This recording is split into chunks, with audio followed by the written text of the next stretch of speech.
Hello, I'm Matteo, the Chief Mobile Opinionist here at Tech Travel Geeks.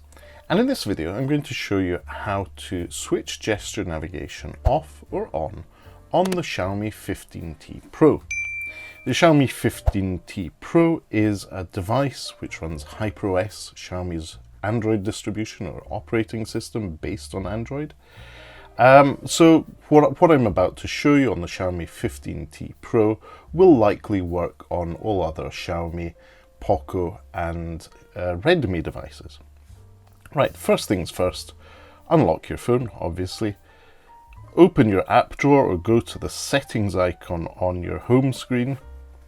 In the home screen, scroll down to, in the settings menu, scroll down to home screen, tap on that.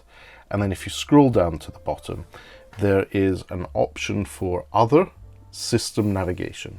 Tap on system navigation and you have two options here, gestures or buttons. Now if you tap the buttons option, you'll immediately get the buttons appearing at the bottom of your screen, which is great. And once you have that, you also have options to add shortcuts there.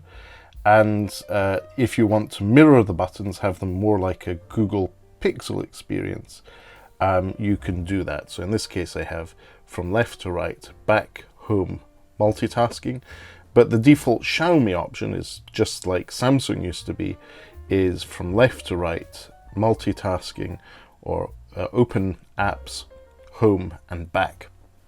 So you have plenty of choice here, it's very configurable. So nice little option here to switch back to buttons. So if you press the home screen button, you'll go back to the home screen.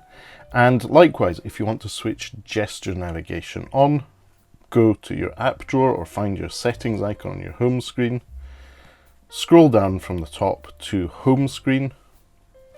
In the home screen section, scroll down to system navigation and then select, in this case, gestures. That's how you switch gesture navigation on.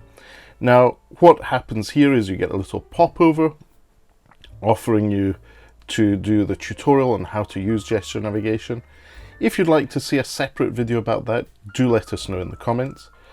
But I'll say not now because I'm comfortable with that. And we're done. So as I said, if you'd like to see a tutorial on how to use gesture navigation on the Xiaomi 15T Pro and other Xiaomi devices running HyperOS 3, do let us know in the comments. We'll do our best to get back to you and make that video as soon as we can. Right then, thanks for watching if you made it this far into this video, and if you don't already, please do subscribe to the Tech Travel Geeks here on YouTube. We cover consumer electronics, gadgets, accessories, and pretty much anything else we think makes the travel experience better. But for now, again, thanks for watching and goodbye from me.